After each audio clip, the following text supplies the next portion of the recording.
Vamos a volver un poquito atrás en cuanto a los compartir de la jornada del pueblo de Israel. Vamos a continuar con la jornada que sería la que venía después del lugar último que compartimos, que fue Taad. Vamos a leer Números 33-27. Hay muchos versículos, pero algunos son solamente para que lo que hablamos podamos constatar que están escritos.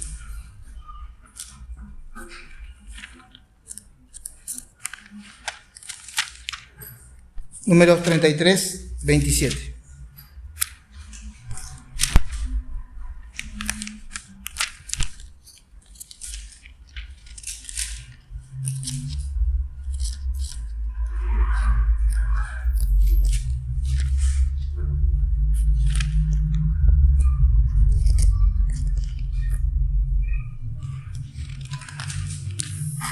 ¿Puede leer que lo tiene, hermano?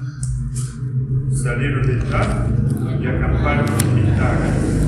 Amén. Y siempre volvemos al capítulo 33 de Números para especificar bien los lugares por donde los israelitas pasaron, cómo es el nombre del lugar, porque como siempre decimos es importante porque tiene el significado.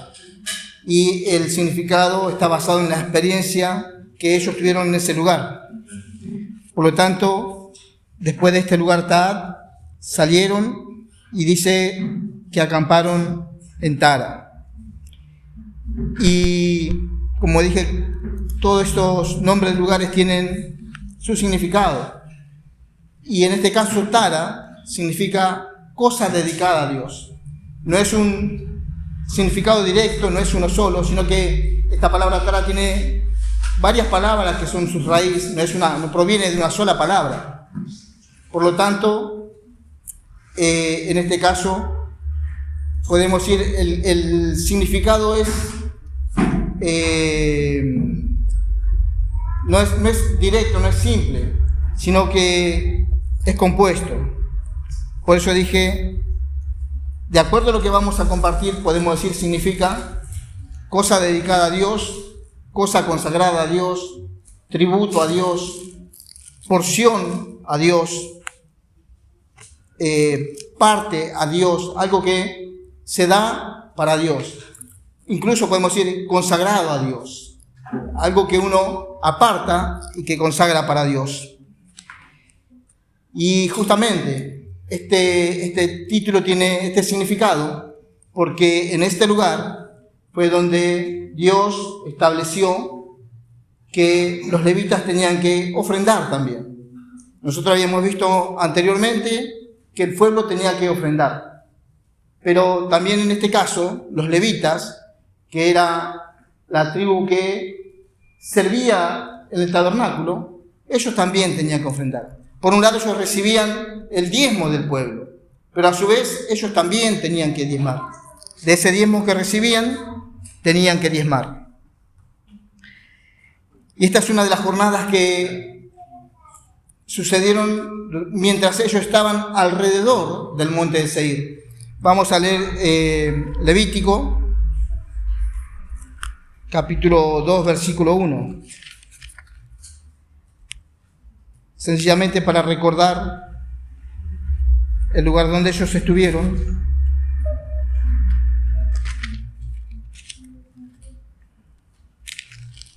Dice: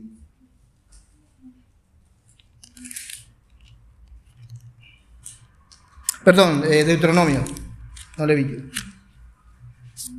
Deuteronomio 2:1. Luego volvimos y salimos al desierto, camino del Mar Rojo, como Jehová me había dicho, y rodeamos el monte de Seir por mucho tiempo. Y por mucho tiempo tiene importancia porque ellos pasaron muchas jornadas alrededor de este monte de Seir. Por eso estuvieron mucho tiempo.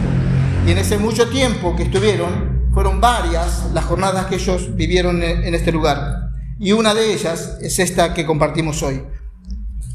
Por eso tenemos que tener en cuenta el lugar en el que estaban y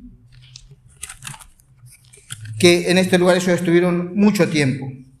Y por causa de haber estado mucho tiempo, también fue un lugar en donde ellos recibieron muchas lecciones de parte de Dios. Y tal vez, hermanos, lo que sucedió en este lugar, uno podría pensar que no tiene aparentemente tanta relación con nosotros o con nuestra práctica actual o con lo que nosotros experimentamos en este tiempo. Y alguien podría pensar, pero ¿y entonces para qué lo compartimos?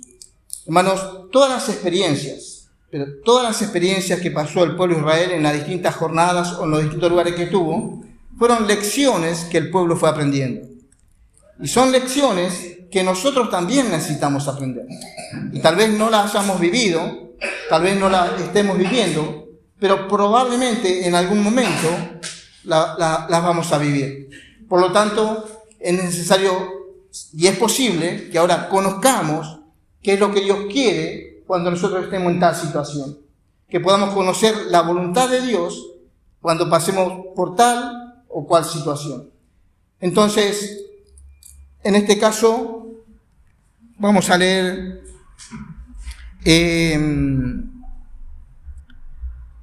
Números 18. Y justamente como estuvieron en un lugar por mucho tiempo donde pasaban distintas experiencias, las experiencias eran acumulativas y necesitaban pasar primero por una experiencia para que pasada esa experiencia o esa lección fuese la base para otra experiencia. Por eso es importante que uno pueda ir relacionando todas las etapas del pueblo de Israel, todas las lecciones, todas las experiencias que vivieron. Y repito, aunque algunas nos parezca lejana a nuestra práctica o a nuestro medio, no quiere decir que en algún momento no vayamos a vivirlas. Pero cuando nos toque vivir esa experiencia, vamos a saber cómo tenemos que conducirnos. Capítulo 18 de Números, versículos 25 al 32.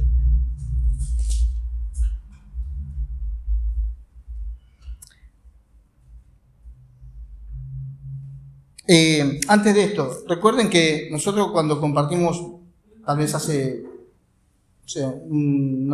cuántas reuniones, compartimos distintos aspectos, ¿no? Por ejemplo, tocamos temas muy delicados. Por ejemplo, un tema muy delicado en la iglesia es la autoridad delegada en la iglesia. Y hemos compartido en cuanto a eso y también las consecuencias que eso trae. También hemos compartido acerca de la autoridad representativa de Dios. Hemos compartido asuntos que son muy delicados y que si no tenemos la manera adecuada de presentarlo, tal vez cree problemas. Por eso es necesario que tengamos en cuenta aún lo que no pareciera tan importante. Entonces dije, Número 18, versículos, vamos a leer 25 al 32, que es lo que corresponde a este lugar. Y habló Jehová a Moisés diciendo: así hablarás a los levitas y les dirás: cuando toméis de los hijos de Israel los diezmos que os he dado de ellos por vuestra heredad, vosotros presentaréis de ellos en ofrenda mecida a Jehová el diezmo de los diezmos. Y se os contará vuestra ofrenda como grano de la era y como producto del lagar. Así ofreceréis también vosotros ofrenda a Jehová de todos vuestros diezmos que recibáis de los hijos de Israel.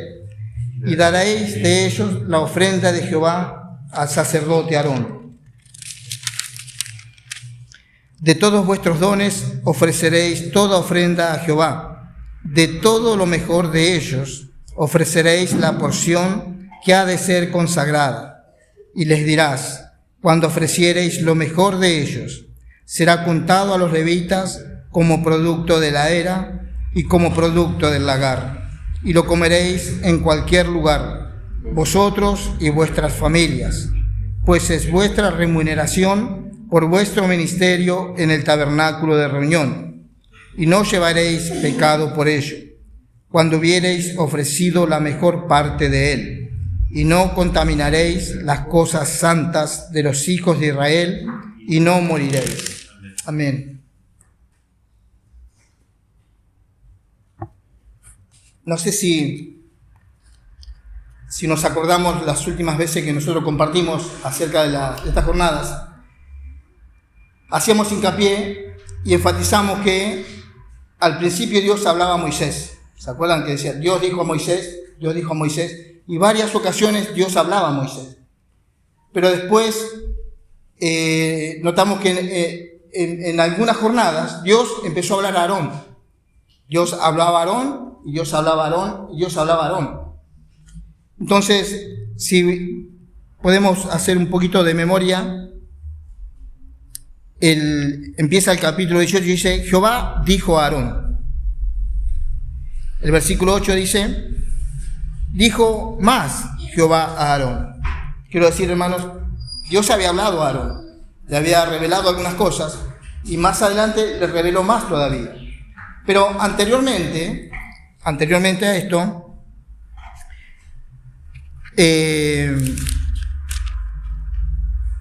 capítulo 17 dice, versículo 1, luego habló Jehová a Moisés diciendo. Entonces, hasta ahí venía hablando a Moisés, pero en el capítulo 18 Dios le empieza a hablar a Aarón. Pero al final de este capítulo 18, versículo 25, nosotros leímos, y habló Jehová a Moisés diciendo. Y tengamos en cuenta esto, porque es importante para lo que vamos a ir compartiendo, que Jehová habló a Moisés, no habló a Aarón en este caso. Dice, así hablarás a los levitas y les dirás, cuando toméis de los hijos de Israel los diezmos que os he dado de ellos por vuestra heredad, vosotros presentaréis de ellos en ofrenda mecida a Jehová el diezmo de los diezmos. Entonces, esta era una palabra de Dios a Moisés que tenía que transmitir a los levitas. Tengamos en cuenta que los levitas eran aquellos que se dedicaban al servicio del tabernáculo. No era todo el pueblo. Estaba el pueblo, y aparte estaban, no aparte en el sentido separados, sino haciendo una función diferente, los levitas sirviendo en el tabernáculo. Entonces, no podemos decir categorías diferentes. Eran parte del pueblo, pero no todo el pueblo no era levita. Si bien los levitas sí eran parte del pueblo. Pero es importante hacer esta diferencia, que esta palabra no era para el pueblo en general, era para los levitas. Y dice,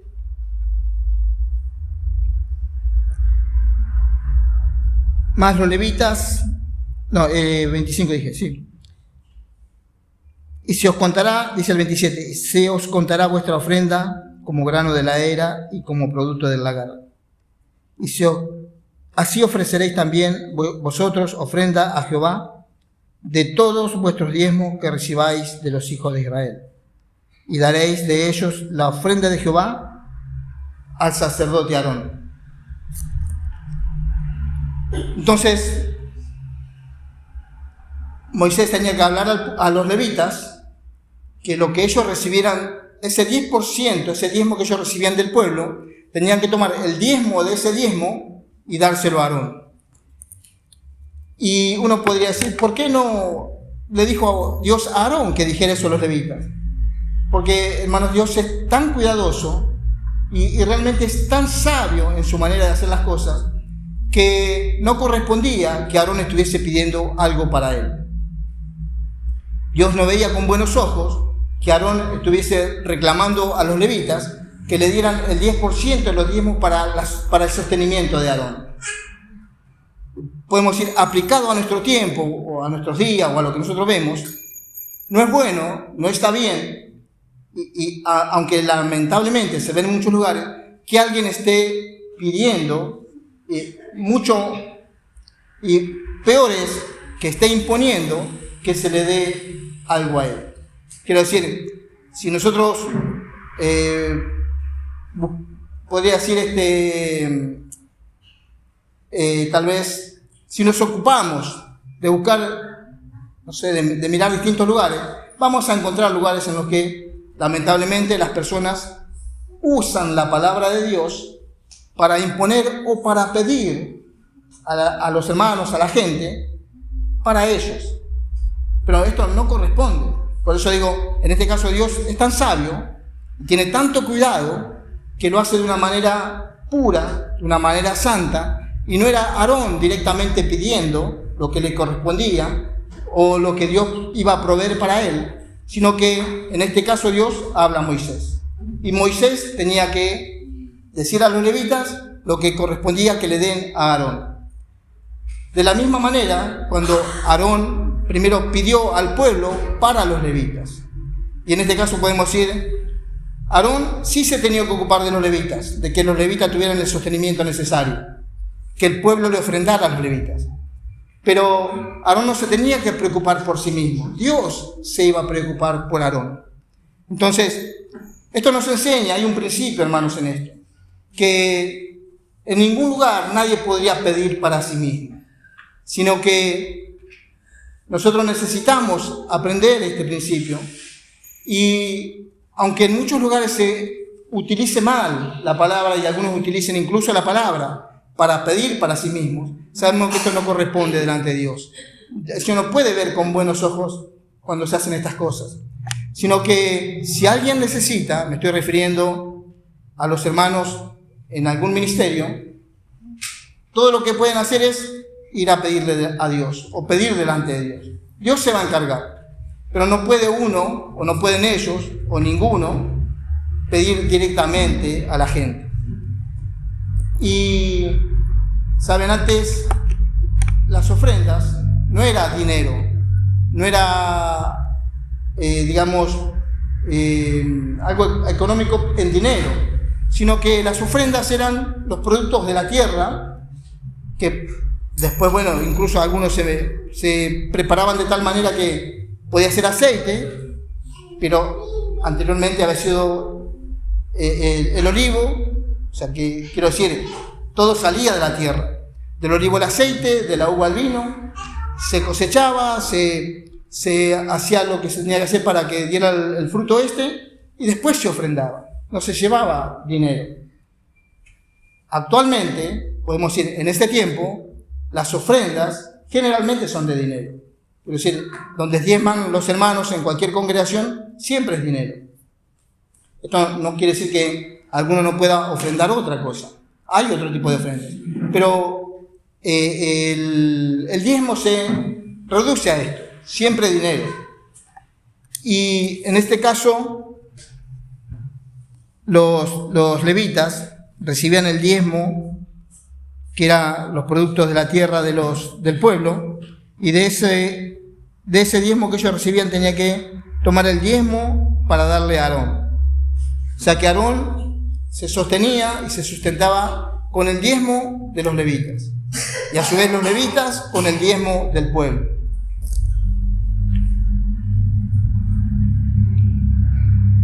Dice, y si os contará vuestra ofrenda como grano de la era y como producto del lagar.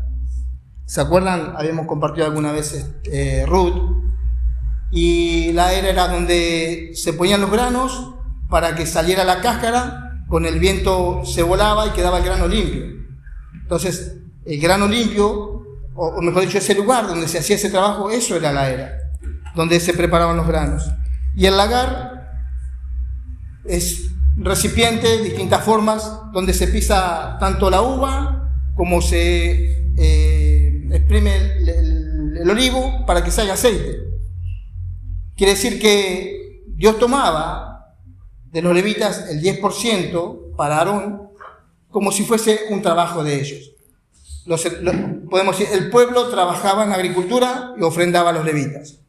Y de lo que recibían los levitas, ofrendaban el 10%, pero con el mismo principio, como si lo hubiesen hecho ellos para Aarón. Así ofreceréis también vosotros ofrenda a Jehová de todos vuestros diezmos que recibáis de los hijos de Israel, y daréis de ellos la ofrenda de Jehová al sacerdote Aarón.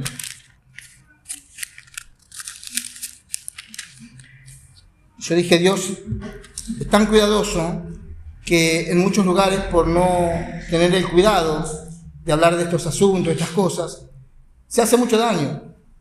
Yo puedo decir, y sé que todos conocemos, hermanos que han salido heridos de muchos lugares porque se le ha impuesto el tener que ofrendar o se le ha obligado en algunos casos.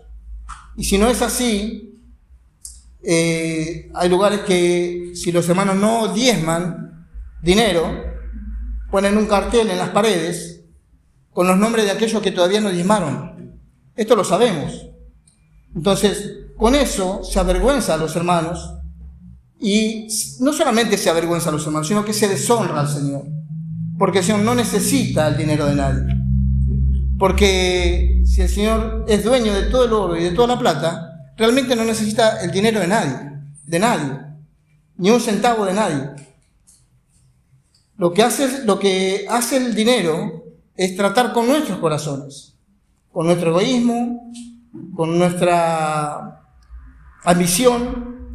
Con eso trata el dinero en nosotros. Pero realmente Dios no necesita dinero.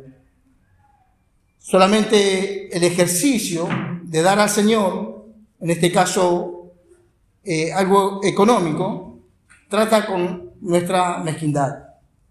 Y el Señor quiere que seamos generosos, dadivosos. Por eso, cuando más abiertos somos para el Señor, entonces el Señor está trabajando en nuestros corazones. Pero si sabiendo que hay necesidad en el pueblo de Dios, somos tan mezquinos que damos migajas, entonces estamos mostrando que hay mucho egoísmo en nuestro corazón. No es poner un peso o poner un millón. Lo que está mostrando la situación que atravesamos, qué es lo que hay en nuestro corazón. Porque el Señor quiere tratar con nuestro corazón, con lo que hay en nuestro interior. Y decía, a veces se avergüenza a los hermanos, hay muchos hermanos heridos y muchos hermanos que han dejado de reunirse en muchos lugares porque se ha tocado el tema del dinero. Y se los ha avergonzado de tal manera porque se han dicho mal las cosas, y muchos no han logrado recuperarse para volver a reunirse. Otros han ido a otros lugares, pero algunos no se han recuperado para volver a reunirse, ni siquiera en otros lugares. Entonces es algo muy, muy peligroso. Y repito, tal vez no nos tocó, tal vez no nos está tocando, pero puede pasar en algún momento. Entonces tenemos que saber qué es lo que corresponde, cuál es la voluntad del Señor para esto. Yo dije, si no somos cuidadosos, puede haber alguien dañado, puede haber alguien lastimado.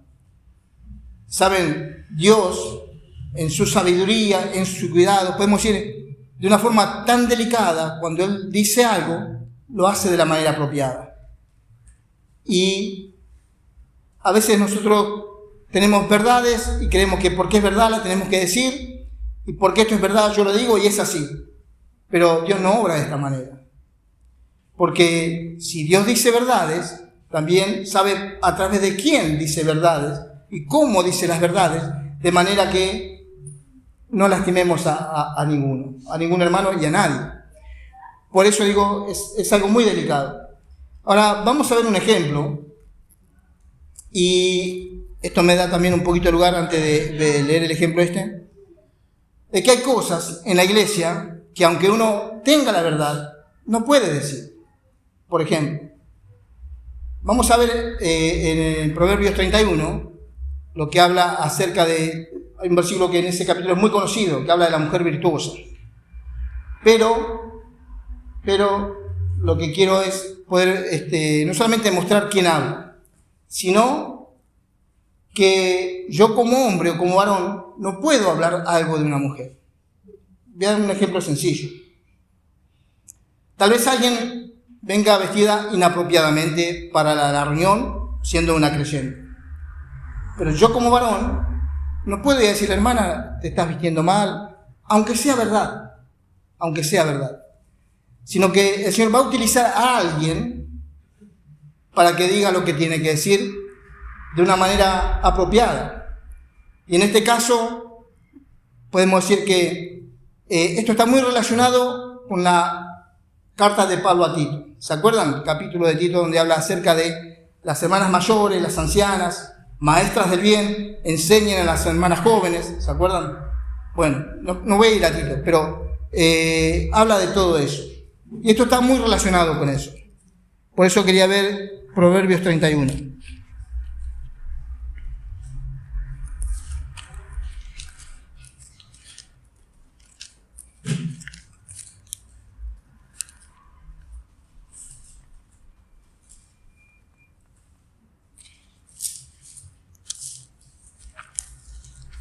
Vamos a leer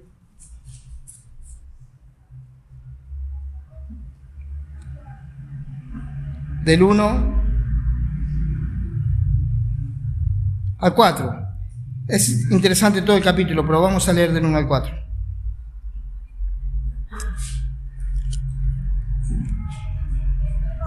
Palabras del rey Lemuel, la profecía con que le enseñó su madre. ¿Qué, hijo mío? ¿Y qué, hijo de mi vientre? ¿Y qué, hijo de mis deseos? No des a las mujeres tu fuerza, ni a tus caminos a lo que destruye a los reyes.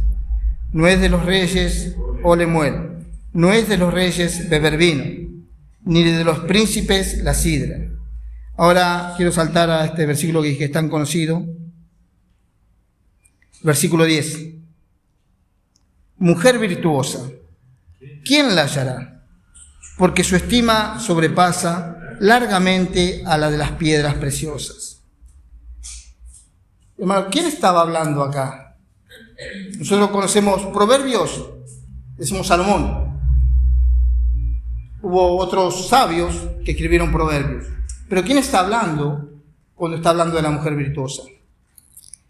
Y como leímos en el versículo 1, la profecía con que le enseñó su madre. En este caso es la madre de Lemuel la que está hablando, la madre del rey. Digo la madre del rey porque no solamente para enseñar a las hermanas jóvenes tiene que ser una hermana mayor, sino también una hermana que tenga autoridad.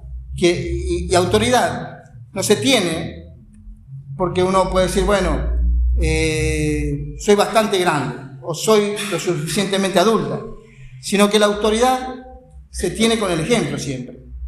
Entonces, en este caso, una mujer era la que iba a enseñar cómo es una mujer virtuosa. Y hermanos, sabemos que Salomón tuvo muchas mujeres, tantas que podía conocer muy bien cómo es una mujer. Pero ni siquiera Salomón habló de cómo debe ser una mujer, sino que la madre del rey Lemuel, siendo una mujer mayor, con autoridad, enseñaba cómo tenía que ser una mujer virtuosa. Esto es solamente un ejemplo para que notemos cómo Dios es tan cuidadoso que cuando tiene que decir verdades, cuando tiene que decir algo, lo hace de la manera apropiada. En este caso, utilizando la boca de una mujer mayor, con autoridad, que era la boca apropiada para decir lo que Dios quería decir. Y siempre, en todos los casos, es así. Dios tiene muchas cosas para decir, tiene mucho para hablar, pero necesita para eso las bocas apropiadas para hacerlo. Porque es su palabra y porque Él tiene mucho para enseñar. Entonces, dije, esto es solamente un ejemplo que a veces solamente con verdades podemos pensar, si hubiese sido una jovencita o un varón el que hablara de la mujer virtuosa, no sería apropiado, porque no serían las bocas adecuadas para hablar de él. Pero sí, en este caso, una mujer adulta, anciana, con sabiduría y que había sido ejemplo de mujeres. Entonces, digo esto solamente como un ejemplo para notar que Dios, cuando habla, tiene que hacerlo a través de bocas adecuadas. Y de esa manera Él puede transmitir su voluntad.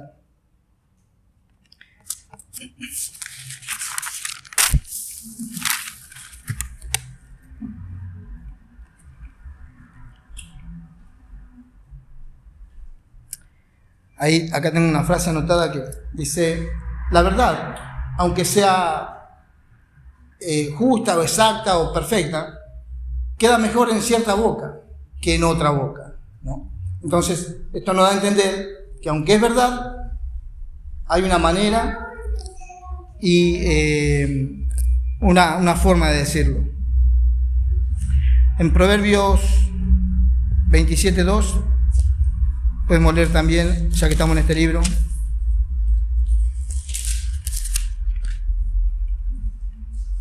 Para entender un poquito más el tema que estamos tratando.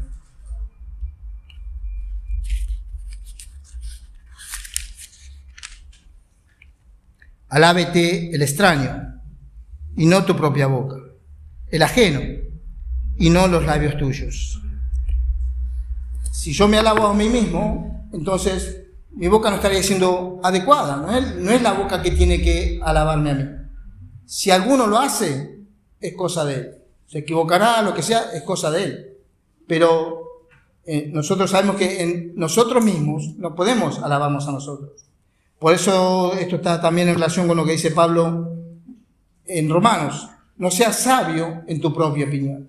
Si algún otro lo dice, corre por su cuenta. Pero en lo personal, nosotros no podemos hacer esto. Sería algo inadecuado en nuestros labios, en nuestra boca, este tipo de palabras.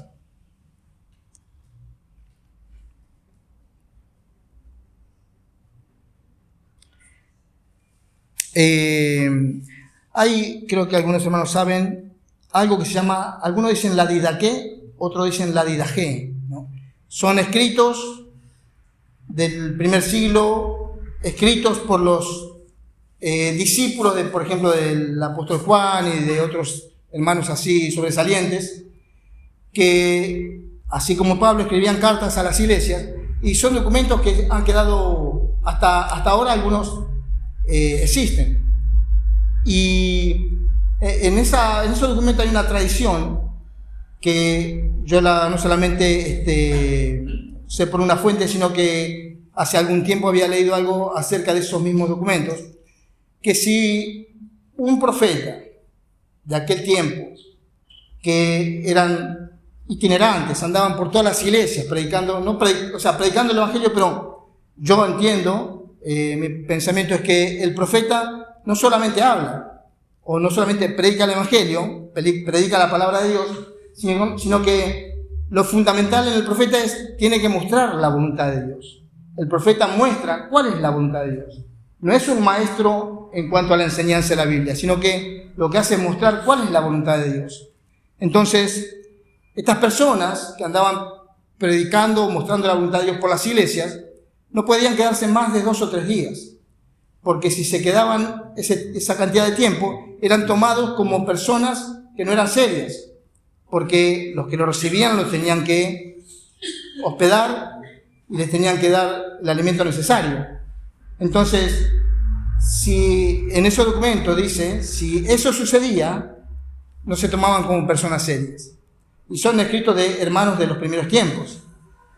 Entonces, aun si alguno de ellos decía, hay que preparar mesa o hay que preparar comida, él no participaba de la comida, porque si no se tomaba como que él lo dice para participar él. O sea, parecen cosas sencillas o no tan, pero son realmente principios que nosotros necesitamos tener en cuenta.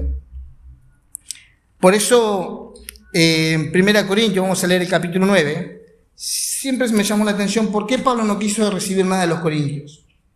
¿Se acuerdan que él dice, con algunos hermanos parecía que no tenía problemas? Él le dijo a los filipenses que ellos practicaban con él el dar y el recibir, el suministrarse de lo económico.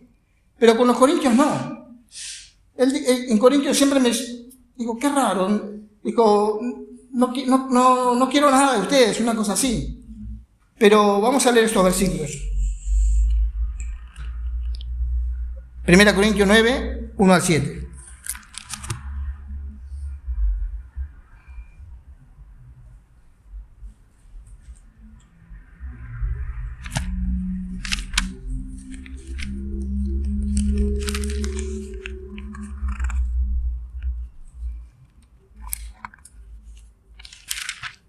Amén, puede empezar a repetir.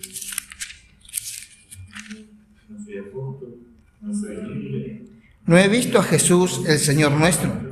¿No sois vosotros mi obra en el Señor? Si para otros no soy apóstol, para vosotros ciertamente lo soy, porque el sello de mi apostolado sois vosotros en el Señor. Contra los que me acusan, esta es mi defensa. ¿Acaso no tenemos derecho de comer y beber? ¿No tenemos derecho de traer con nosotros una hermana por mujer, como también los otros apóstoles y los hermanos del Señor y Cefas? ¿O solo yo y Bernabé no tenemos derecho de no trabajar? ¿Quién fue jamás soldado a sus propias expensas?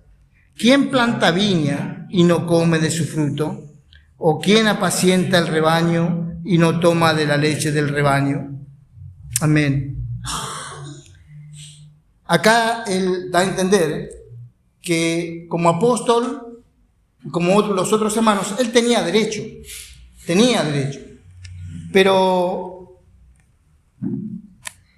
y básicamente está diciendo no tenemos derecho de traer, de comer y beber, que era algo tan necesario. Pero veamos también 2 Corintios 11.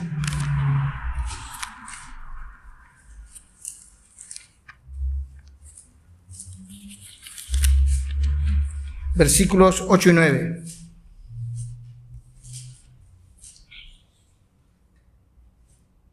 Está hablando Pablo, dice: he despojado a otras iglesias, recibiendo salario, para serviros a vosotros.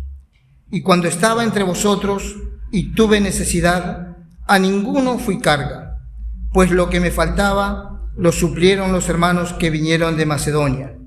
Y en todo me guardé y me guardaré de seros gravoso. ¿Saben por qué razón él no aceptaba nada a los corintios? Porque él fue quien enseñó a los hermanos en Corintio que ellos tenían que dar a los hermanos.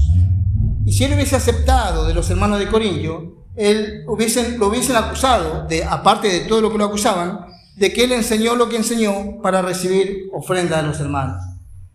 Para, con la palabra de Dios, en alguna medida engañar y enseñar que los hermanos tienen que ofrendar y tienen que ser dadivosos, tienen que ser generosos. Y si él enseñaba eso y después recibía eso, sin duda lo iban a acusar de que enseñó eso porque él quería favorecerse, beneficiarse con eso. Pero por esa razón él no recibió nada de los corintios, porque él fue quien enseñó la palabra allí. Y que sabemos, cuando incluso hicieron la colecta para los hermanos en Jerusalén, fueron otros hermanos enviados junto con Pablo. Y él no tocaba absolutamente ni un peso. Si tenía alguna necesidad, hubo hermanos que cooperaron. Él dice acá, recibió salario de otras iglesias, pero no de los corintios, porque él había enseñado en Corintio esto. Entonces no iba a hacer uso de este derecho.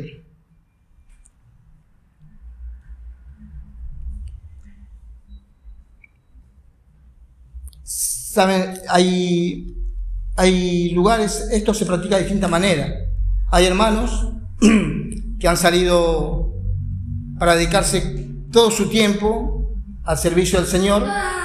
Quiero decir, no tienen ningún trabajo donde ellos cobren un sueldo y por lo tanto son sostenidos por los hermanos. Cuando hay hermanos así, los hermanos en general, a los que salen a trabajar de esa manera, tenemos que sostenerlos. Todos los hermanos a los hermanos. Pero por eso dije, esto se trata de que, por lo menos esta experiencia del pueblo de Israel, tal vez no nos ha tocado, tal vez no nos está tocando, pero no sabemos si en algún momento nos va a tocar.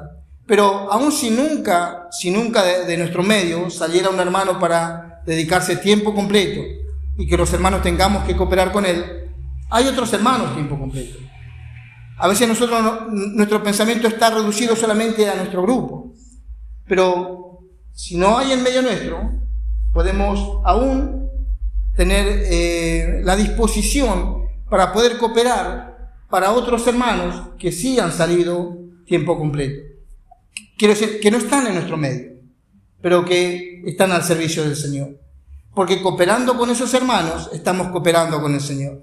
Estamos cooperando con la verdad. A veces pensamos, bueno, en medio nuestro no hay hermanos así. Y no sabemos si alguna vez se va a levantar alguien. pero hay hermanos, o sea, fuera de nosotros, quiero decir, no se reúnen con nosotros, pero hay hermanos que están al servicio del Señor. Y tal vez en algún momento necesitan y no estamos al tanto de eso.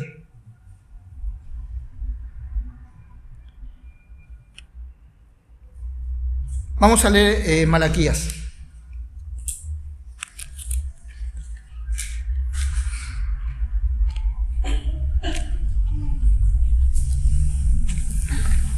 El capítulo 1. Versículos del 6 al 13.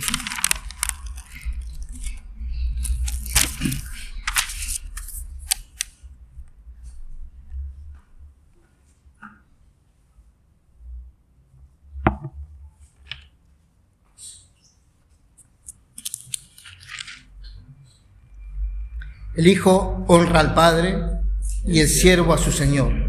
Si pues soy yo Padre, ¿dónde está mi honra? Y si soy Señor, ¿dónde está mi temor? Dice Jehová de los ejércitos a vosotros, oh sacerdotes, que menospreciáis mi nombre, y decís, ¿en qué hemos menospreciado tu nombre? Perdón, hermano, quería decir esto, en este versículo. Malaquías, y especialmente estos versículos, son muy usados en muchas congregaciones para imponer a los hermanos que diezmen. Y si no, se los acusa de que le están robando a Dios. Pero específicamente, por lo menos esta parte de este versículo que nosotros estamos leyendo, este versículo no es un versículo, podemos decir, para todo el pueblo. Nosotros leímos, dice la segunda parte del versículo, dice Jehová de los ejércitos a vosotros, oh sacerdotes. No le está hablando al pueblo en general, le está hablando a los sacerdotes. Dice, que menospreciáis mi nombre y decís, ¿en qué hemos menospreciado tu nombre? En que ofrecéis sobre mi altar pan inmundo. Y dijisteis, ¿en qué te hemos deshonrado? Como que no se daban cuenta de nada. Pensaban que no estaban, o pensaban que estaban haciendo todo bien, o que lo estaban haciendo de la manera correcta. Pero dice el final del versículo 7, en que pensáis que la mesa de Jehová es despreciable. Y aquí vemos el Señor, Dios, viendo no solamente los corazones, sino el pensamiento de cada uno de nosotros. Él lo dijo, en que decís, en que decís que la mesa de Jehová es despreciable. Dice, en que pensáis que la mesa de Jehová es despreciable. Él ve aún los pensamientos de estos sacerdotes que en algunos casos hablaban y en otros casos pensaban, y Dios estaba viendo lo que ellos pensaban de la mesa del Señor. En que pensáis que la mesa de Jehová es despreciable. Y cuando ofrecéis el animal ciego para el sacrificio, no es malo. Asimismo, cuando ofrecéis el cojo o el enfermo, no es malo. Preséntalo pues a tu príncipe. ¿Acaso se agradará de ti o le serás acepto? Dice Jehová de los ejércitos.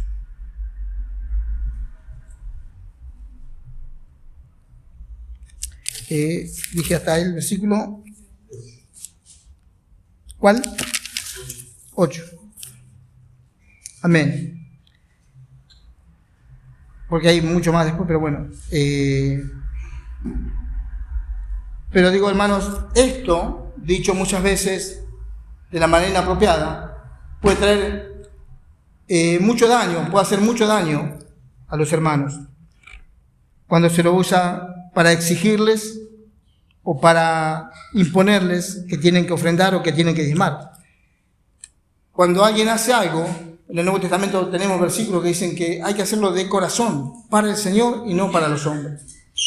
Y aun si uno dice el 100% de su sueldo y no lo hace de corazón, puede hacerlo por obligación, no satisface el deseo de Dios, sino que tal vez satisfaga a alguna persona, algún hombre, pero no el corazón de Dios. Y tercera de Juan,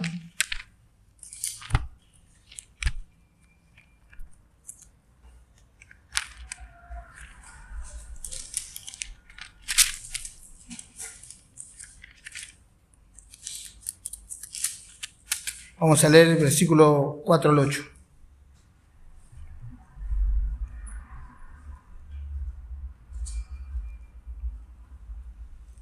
No tengo yo mayor gozo que este, el oír que mis hijos andan en la verdad. Amado, fielmente te conduces cuando prestas algún servicio a los hermanos, especialmente a los desconocidos, los cuales han dado ante la iglesia testimonio de tu amor. Y harás bien en encaminarlos como es digno de su servicio a Dios, para que continúen su viaje.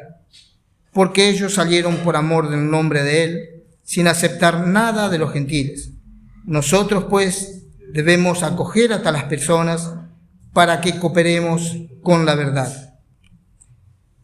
Este Gallo también fue colaborador de Pablo y uno de los que llevó la colecta a Jerusalén. Y dice que la iglesia daba testimonio de que este era un hermano que hospedaba a los hermanos. Pero la orientación de Juan dice,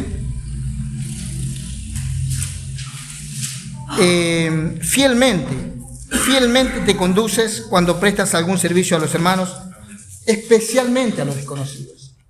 Por ahí nos es más sencillo prestar servicio a los hermanos conocidos, pero Juan le dice a Gallo que fielmente se conduce cuando presta algún servicio, especialmente a los desconocidos. No es algo, a veces podría ser algo, se cruza a alguien con alguno que es hermano y no lo conoce, puede ser que necesite ayuda en el momento, puede ser. Pero estos eran hermanos que salían, como dice, por el nombre del Señor, y que no recibían nada de los gentiles, nada de las personas del mundo, sino que esperaban la cooperación de los hermanos. Si ellos no recibían nada del mundo, da a entender que esperaban que los hermanos los recibieran, les dieran alojamiento y lo que necesitaran. Dice, nosotros pues debemos acoger a tales personas para que cooperemos con la verdad. No es solamente un beneficio para el hermano desconocido, sino que estamos cooperando también con la verdad. Entonces, en este caso, nosotros venimos compartiendo esto de números. Los levitas tenían que ofrendar el diezmo de los diezmos para Aarón. Y esto nos muestra también que los hermanos tenemos que aprender a ser hospedadores, y una vez que somos hospedadores, si logramos cumplir ese objetivo, podamos ser ejemplo también entre los hermanos. Pero no puede faltar esto entre los hermanos, que haya hermanos como Gallos que han sido hospedadores. Siempre tenemos un montón de excusas, desde la comodidad hasta qué pueden decir de la casa, qué pueden decir esto, aquello, lo otro. Tenemos un montón de excusas. Pero también tenemos testimonio de muchos hermanos que han sido muy humildes, me refiero económicamente muy humildes, sin embargo han recibido y hospedado a muchos hermanos. Entonces, que el Señor nos ayude, que nos alumbre y nos dé la gracia, para no solamente conocer el principio, sino poder llevarlo a la práctica. Probablemente, como dije, no sé si de aquí en adelante, en los años siguientes, sostendremos a algún hermano que sale tiempo completo. Pero si no fuese así, tengamos en cuenta que hay hermanos que son desconocidos para nosotros, pero que por el nombre del Señor están haciendo o cumpliendo con esta función. Y gracias al Señor que es así. Entonces, de esto que parece que no tenemos nada que ver, el asunto de los levitas, tiene que ver si lo aplicamos a nuestra vida. Estos eran los que servían en el tabernáculo. Como los hermanos, conocemos algunos, creo que el ejemplo más cercano que tenemos es los hermanos de Chile, que creo que principalmente, tal vez el hermano Adolfo es el que más sale, y que va a distintas congregaciones y predica la palabra. Si los hermanos le ofrendan, le ofrendan. Él no pide nada ni habla de eso. Si los hermanos quieren cooperar, cooperan. Si los hermanos lo reciben, él va. Entonces, nosotros necesitamos también cooperar. El hermano no está en medio nuestro, pero necesitamos cooperar con hermanos así. Y gracias al Señor que podemos hacerlo muchas veces. Gracias al Señor. Entonces, esto que parece tan lejano, el asunto de los levitas, podamos ver los principios que hay para nosotros en esto. Amén.